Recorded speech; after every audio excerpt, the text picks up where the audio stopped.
Well, Jean, thank you so much for joining me on the podcast today. Hi, thank you for having me. I'm glad to be here. This is round two for us. We were just chatting before we started, and you were one of my first guests early on. That was 5 years ago.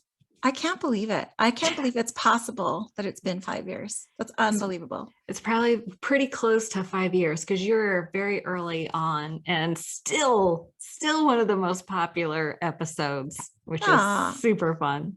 That's so nice. Yeah. So for those who don't know you, you're the host of the very popular Bubble Hour podcast, and you're the author of 3 books now.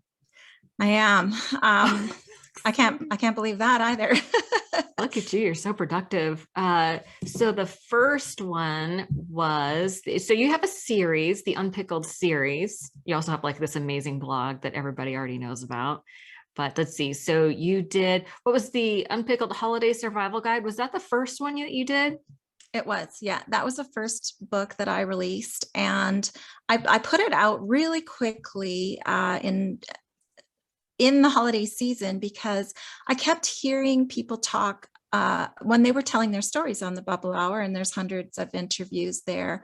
One common theme I heard people talk about was how they tried to quit during the holiday season and relapsed, or, went home to visit family and relapsed. And I just thought, I'm going to put this resource out really quickly because this time of year is so important. And so I just was inspired to gather all this information that I had learned from other people, and all of the things that I learned helped people get through that holiday season, and put it out. And it was such a hit. Like it's been out for 3 years now, I think. And it just keeps selling because it's a true thing. It's a reoccurring event. Yeah. It's a speed bump that comes up every year. And even though for those of us in long-term recovery, we're at a different place every year when it comes up, right? So that is the truth. It hits us differently. So some years we might think, oh, I should have this by now. And yet we need to go back to some of those kind of core lessons about re-engaging with family of origin and busy times of year and the common triggers to make sure we're really looking after ourselves, because recovery feels routine after a while, and yet it's different all the time. It is different all the time. Family stuff is so triggering for a lot of people. They say that, what's that saying, that your family can push your buttons because they're the ones that helped install them? Yeah. I love that. That is so true. Yeah. And it is, we're always growing and evolving, and they may not be, right? Yeah. So sometimes they want to pull us back to how they know us, right? Yeah. They want us to be the way that fits the family dynamic. They want us to slip back into our role. They're like the mafia. You try to get out and they pull you back in. Sometimes it's loving and sometimes it's dysfunctional, it's not always bad.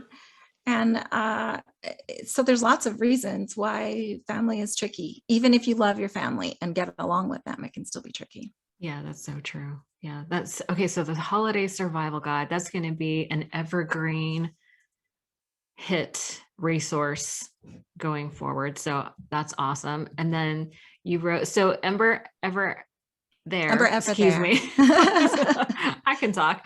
Ember Ever There, poems on change, grief, growth, recovery, and rediscovery. Was that the second book you put out? Yeah, that one came out of nowhere too, during the pandemic, during lockdown. Wow. I was writing a lot of poetry and just thought, we're all struggling through and we're all huddling and protecting. And maybe these poems will be a tool that will help other people, because writing them was just so nurturing for me. And I really noticed when I was at recovery workshops and yoga retreats and gatherings, often there would be a poem read or a reading. And I just always found it, so meaningful and helpful. And I was really excited to share this with other people. And again, I think it has really become that kind of a book. Someone sent me a picture from a retreat they were on, and my book was on the coffee table with a bunch of sticky notes on it. that someone was What? sharing it. I know, I was bawled. It was so sweet to see that, and just What did meant that feel so like? much. So you're writing, but you're a very good writer, and you've been doing it so consistently for so long. Were you always a writer? Yeah, I was the little kid that skipped around singing songs that I made up on the spot. And before I quit drinking, I actually recorded and released 2 albums of singer-songwriter original material. Wow. And one of those songs from that album, it was a 2008 album, is the theme song from the Bubble Hour. It's called I Yeah. Own It. So that's me singing that song. And I mean, we tend to separate out the arts, but there's a lot of overlap. So a songwriter is really a poet who can play an instrument. Yeah, And that's the truth. performing I really realized that performing live and performing as a singer-songwriter was not healthy for me.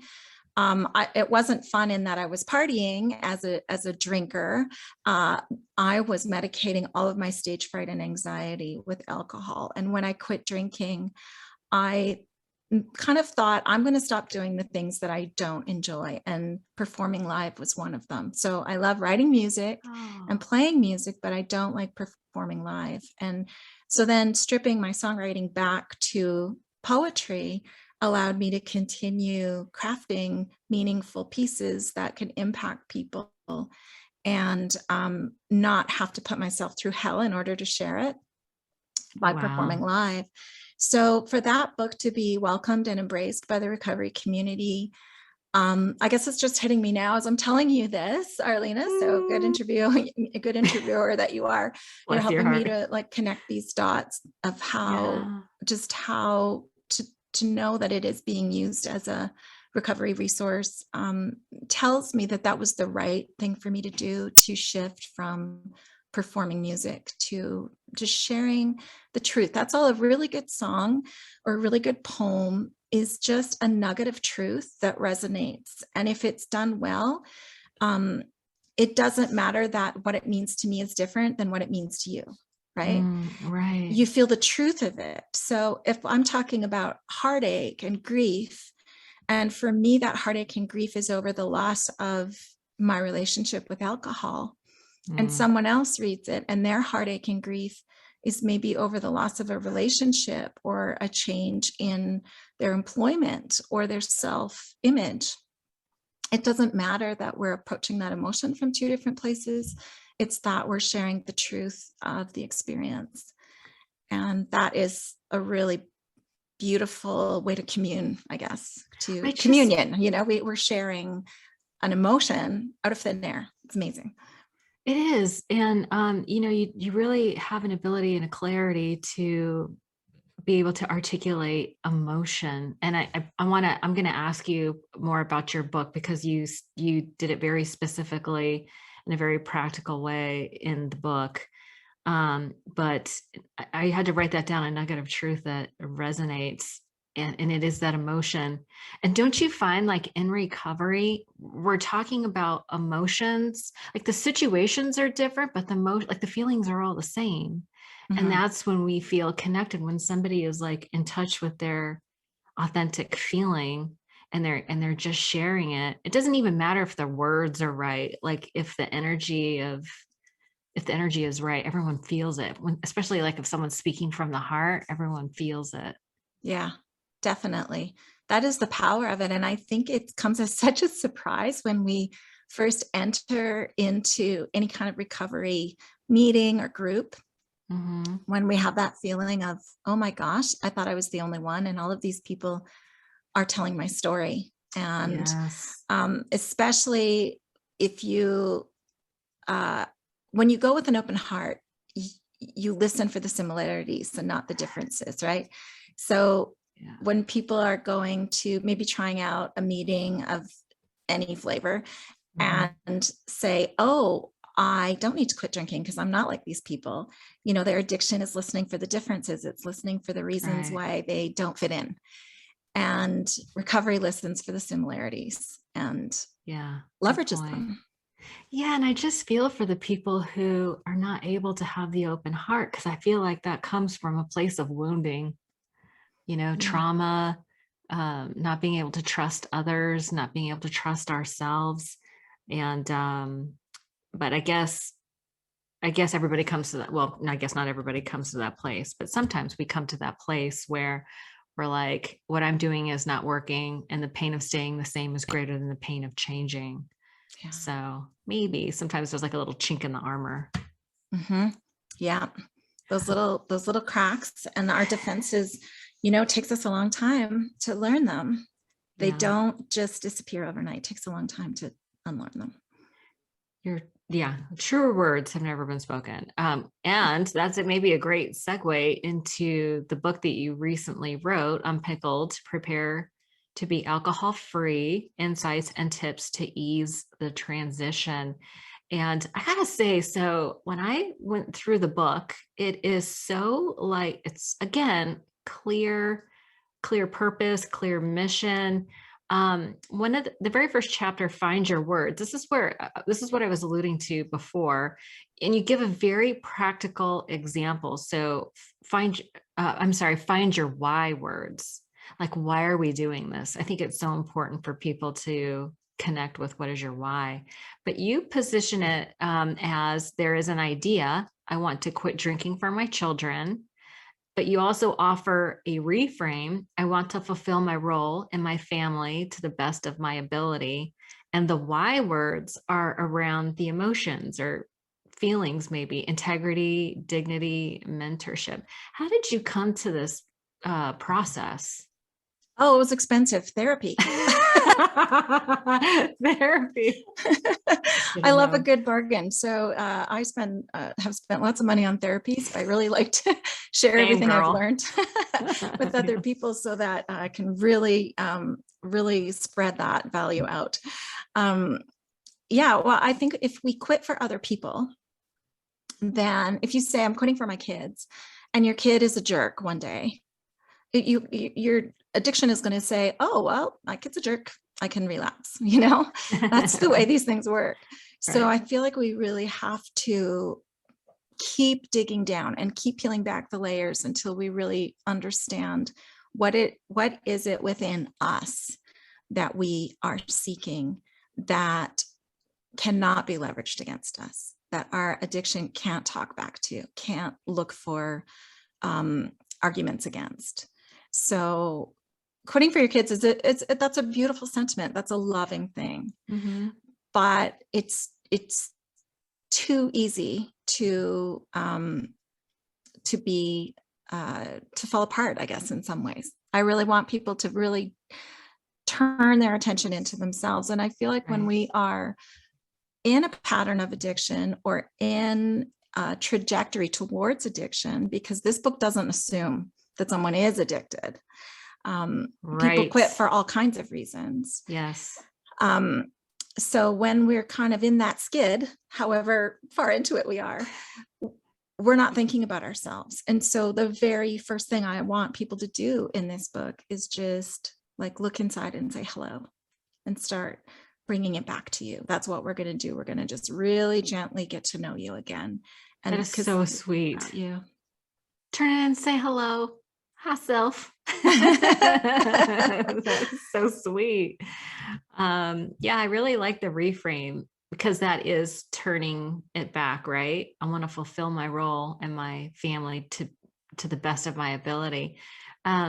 These why words, integrity, dignity, mentorship, are those more like principles? They aren't really emotions, are they?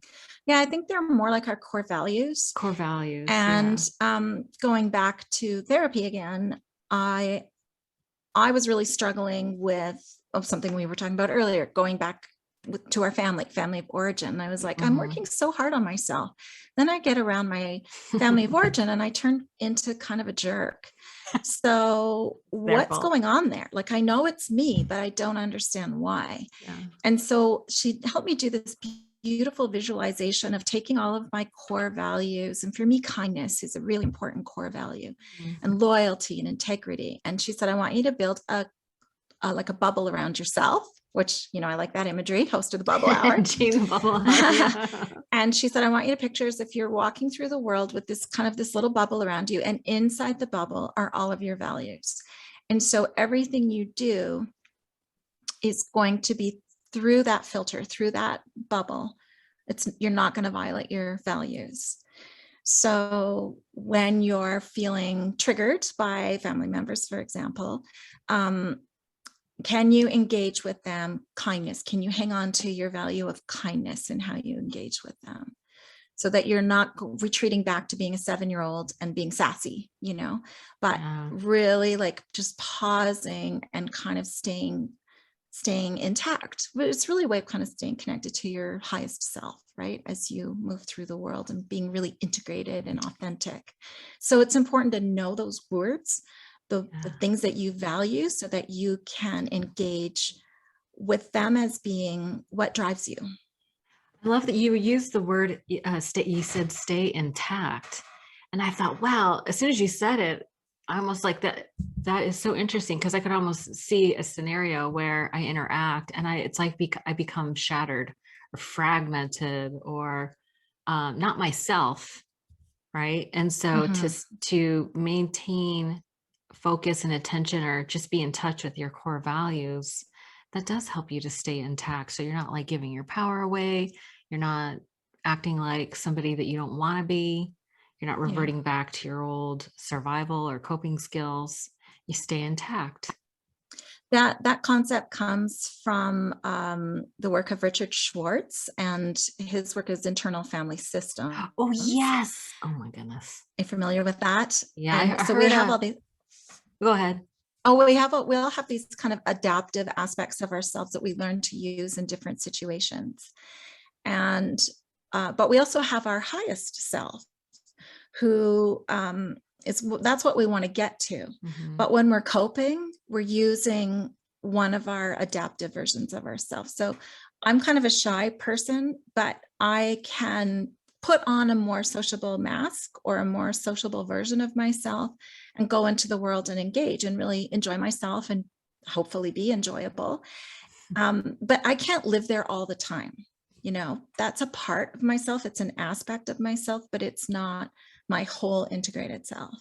And I can also be really assertive and direct. And I had a long career in home building, which is quite a strong male-dominated industry. And I was in senior management. And so I had to learn to be really assertive and direct. And for me, that contributed to my alcohol use, because it was very uncomfortable for me to live my life that way, because it was an adaptation of myself that I felt like I could never let go. It became a mask. And when I got sober and when I entered into recovery, it was really recovering my authentic self and becoming really integrated and intact and whole. And that work was hugely helpful for me, and highly recommend it for any of your listeners that are interested in looking at how that might help them. Yeah, integrated family systems. That's a wonderful. There's so many different kinds. I found EMDR was super helpful. Process therapy was super helpful, but I've never tried IFS specifically. So that is on the list, girl. All the things. The mosaic or patchwork of recovery. I love it. I wanted to ask you a little bit about, gosh, there's so many things. There are 49 simple but powerful chapters. And that was just the first one. so many things. What was really interesting is there's two things that have sort of been circulating in my world recently. One is relates to chapter 9, empowered versus powerless, and the near, beer, or no. So if we look at the empowered versus powerless, I think it's sort of like alluding to 12 steps where they talk about powerlessness over alcohol, right? And it was explained to me. Are you 12-step oriented? I don't remember. It's been so long. Well, I'm a dipper, Okay. I got sober on my own. But recently in the last few years, I go to a 12-step women's meeting just for a fellowship. So I went in saying, like, you guys, I'm here for fellowship. Is that okay with you? Am I welcome? And they were so lovely and so great about being just welcoming and curious, and of course they were what I know now. If anyone wants to not be drinking, you're welcome here. And Right. but I really worried that there might be someone who was offended by my lack of anonymity and by the fact that I got sober not using the 12 steps. So I don't know what you would call me. I'm not a 12 stepper, but I do have strong connections in that program. Yeah, so anonymity is interesting. The literature says anonymity, well, at first it started because there were so few people in recovery who were able to help that they were just overloaded by the number of requests. So that's where anonymity started. And then there was this idea that you couldn't make a living if people knew that you were sober, which is crazy because you would think if you were drunk, that would be the problem, not being sober. But anyway. And then it shifted to anonymity, meaning your membership to Alcoholics Anonymous. And I've totally busted my own anonymity. But you're not a spokesperson for the program, and neither am I. And I think to me, that's the most important part, because one thing we know is that there is people have different stages of success and wellness. And are that is such a kind way to put it. I would say it is not the hotbed of mental health, but that's why we go there. And even I've had 11 years of successful recovery, but that doesn't mean that nobody is guaranteed that it's going to be forever. And relapse isn't always just about using. I mean, it just could mean that I just kind of lose my mind and do something stupid, or behave badly, and or in a way that isn't reflective of what the program stands for. So I think it was really, really smart. I don't know if they knew what they were doing or if it just kind of luckily worked out that way when they set this program up, but I like that it doesn't have a poster child or a spokesperson.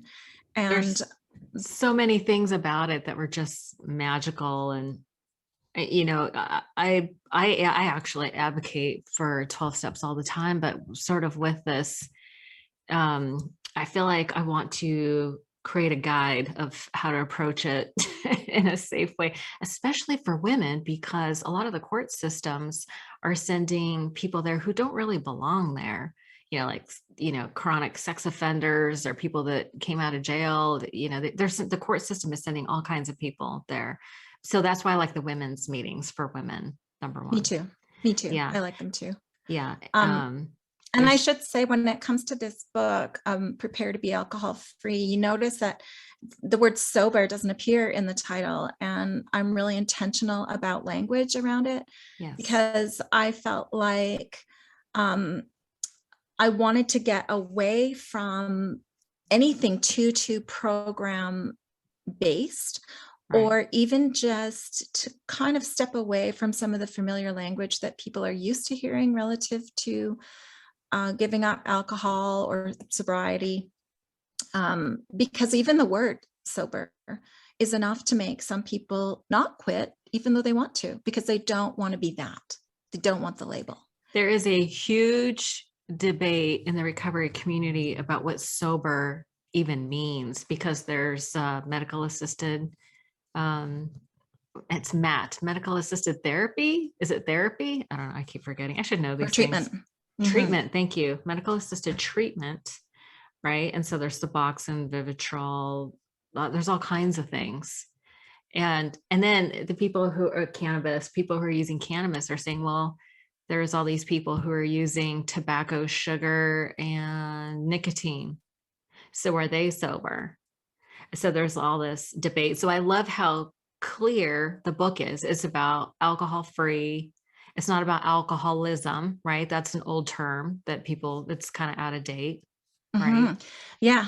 I actually have a whole chapter just on language, and saying that you can choose your language, really. Yes, you can. You can. It's only prescriptive when you are in a program that assigns language and asks you to use it.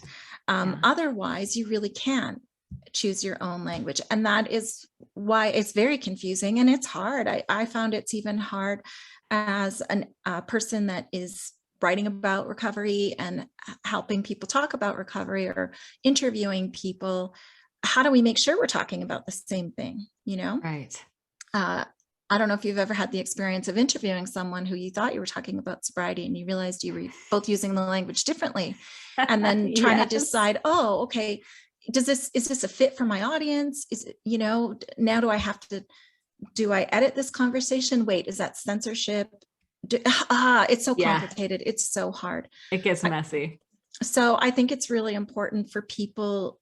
It's kind of an exercise I have them go through is decide what the language means to you and decide how you want to use language and terms or not to describe what you're doing in changing your relationship with alcohol, but also be aware of how these terms are commonly used elsewhere so that you are not necessarily bumping up against it when you're talking to someone who might be speaking the same language with different meanings. Yeah. There's so many. Yeah, it's so nuanced. And everybody is so different because we're all coming with so many different variables. There really isn't a one size fits all, but I love the alcohol free. And then we talk about, powerlessness. Sorry, I had to look empowered versus powerless. And I love how in the book you have quotes from people that share what it means to them. It like gives context, like you explain, a lot of things. And then you have quotes from people and I love that. And I was like chomping at the bit. I was like, oh, I want to talk about what I think too, but I love that you have so many. But I found what I thought in your book, which I thought was really great. That's cool. Oh, I'm glad to hear that. Yeah. I did want to give a lot of perspectives because I don't see myself as an expert on this. I'm just someone who's kind of an aggregator of conversations and information. And after a decade of writing about recovery on my blog Unpickled and interviewing guests on the Bubble Hour, I've heard a lot of things and made a lot of connections. And all I'm really trying to do with this series of books and even in managing the backlog of work that I've done over the last decade is just trying to organize it in a way by topics and by lessons that makes it useful for people. So I don't want to show myself as being definitive or an expert. I just want to present the information that exists, the collective wisdom. Yeah. And I love that idea that I feel like the longer I've been sober and the more people I talk to, almost the less sure I am about things. Like I've been sober a long time and I feel like there really is everyone needs to be the expert for themselves, really. There's so many options. And I love how your book, actually, you talk about different kinds of programs. You talk about recovery coaching. We don't really talk about empowered versus powerless. Maybe I kind of want to tick that box for a second. What is your perspective for you personally on the idea of powerlessness over alcohol? Well, the reason it felt important for me to include that chapter in this book was because that is what kept me drinking for so long. When I was thinking I had a problem and thought I needed to quit, the only way to quit I knew was 12 steps. So I'm like, I don't even know what the 12 steps are. So I Googled them. And the first step is we admitted powerlessness over alcohol. And I'm like, well, I feel like I still have a tiny bit of power. So I thought, I can't join a program if I can't even honestly say that I could consider the first step. And maybe that was me being empowered. Maybe that was me just trying to keep drinking. I don't know what it was, but the word powerlessness really made me continue drinking because I didn't know any other way to quit and I didn't know any other way to think about the language. And it was kind of a revelation when I thought, I think I still have a tiny bit of power. I could take it. I could take it and use that to quit drinking. And I was waiting for a rock bottom, and I thought, I don't need to wait for rock bottom. I could just do this. I mean, that was an epiphany to me, I could just quit now, instead of living in terror of how much worse this is going to get before it gets bad enough for me to be powerless. I was very afraid of becoming powerless. Oh God, yeah.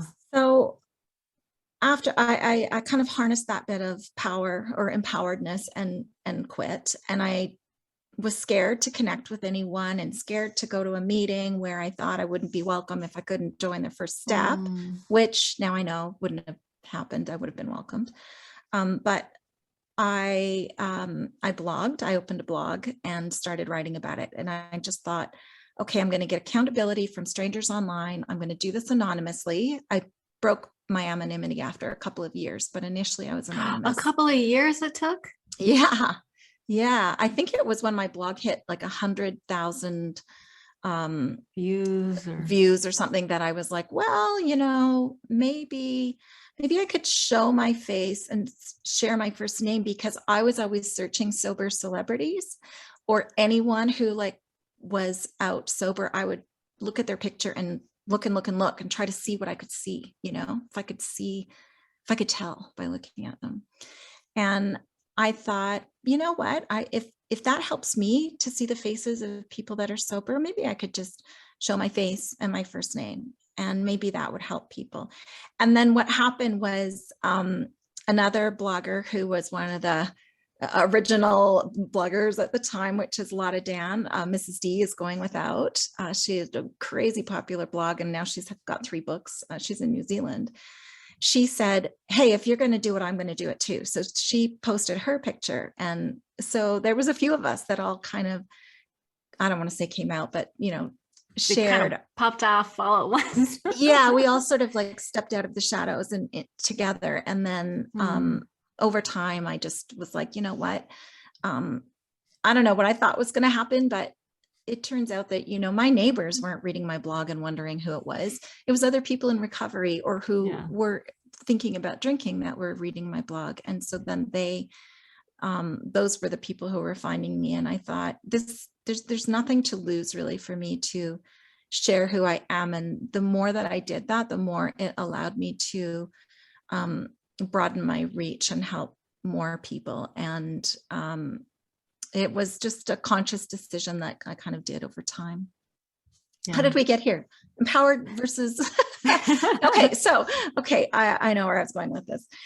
So then I found out about a program called Smart Recovery. And so also an abstinence-based program, but it takes the empowered approach. So, and it's not to say that one is right and one is wrong, but for me, it just felt a little like a better fit at the time.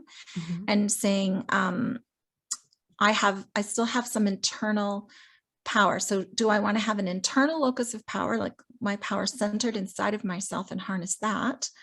Or do I want to have an external locus of power? So in the 12-step model, that would be choosing a higher power and saying my higher power is in control. I'm going to hand my addiction over to my higher power. And I'm going to just do the next right thing and, stop trying to carry the load. So it's just sort of 2 different ways of looking at it. And I liked that feeling of, no, I think I do have a little bit left in me, and maybe I'll use therapy and some more self-engaged approaches to quitting. And for me, that mindset worked really well and helped. So again, I didn't go to Smart Recovery meetings. I live in a fairly small city in Canada, so we didn't have any here. But I downloaded their material and kind of looked at it and used it to apply to my life, and just took bits and pieces. And then I thought, well, what about those 12 steps? Maybe that first step wasn't so helpful for me at that time, but what are the other steps? Like, obviously millions of people get sober in that program. My Name is Earl. Remember that show? Like, what's that all about? Why is he going around making amends to people? Right. Is that something I need to do? My Name is Earl. That's right.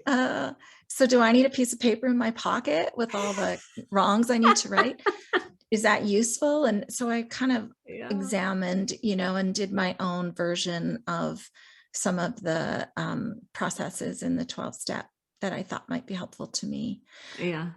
So when it comes to this book, what it comes back to is the stages of change. And are you familiar with the stages of change?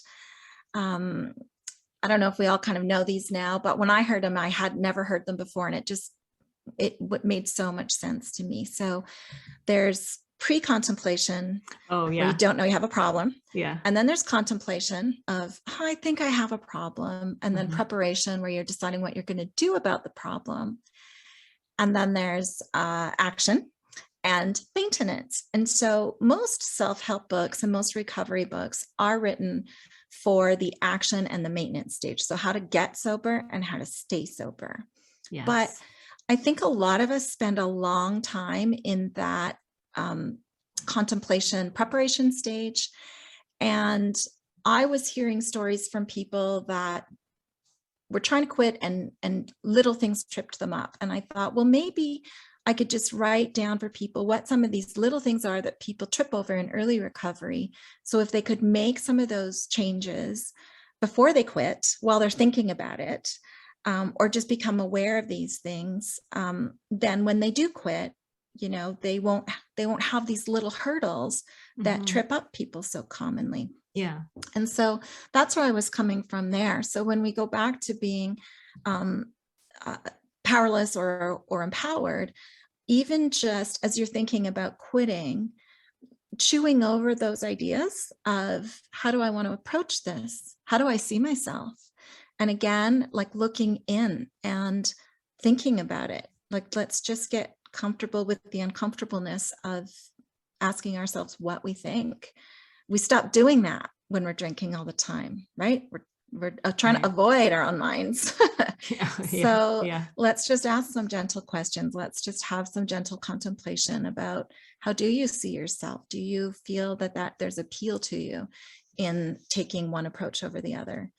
And if you do find that when you do quit, that you're constantly having day ones over and over again, maybe you need to consider that other approach. Maybe that other approach might be a better fit for you. Yeah. But even knowing that there's a choice to be had is useful information. So useful. I mean, and that is really the theme of this book. It is so useful. Some of the other topics, trying to decide whether you're going to drink near beer or not, like the non-alcoholic drinks. Gosh, there's so many different topics in this book that we could probably spend 2 days talking about. Listen, the best thing to do is just to get the book and read it. How about that? I love it. So it's on Amazon. If you go to Amazon, whatever country you're in, search Unpickled, Prepare to be Alcohol Free, you'll find that book, and you'll see my name is the author. If you click on it, you'll see all my books are there, and they are in ebook format or print book. And yeah, I would just really, really love to be on your bookshelf. I would love everyone to have your book on their bookshelf. I mean, everybody needs a little practical guidance.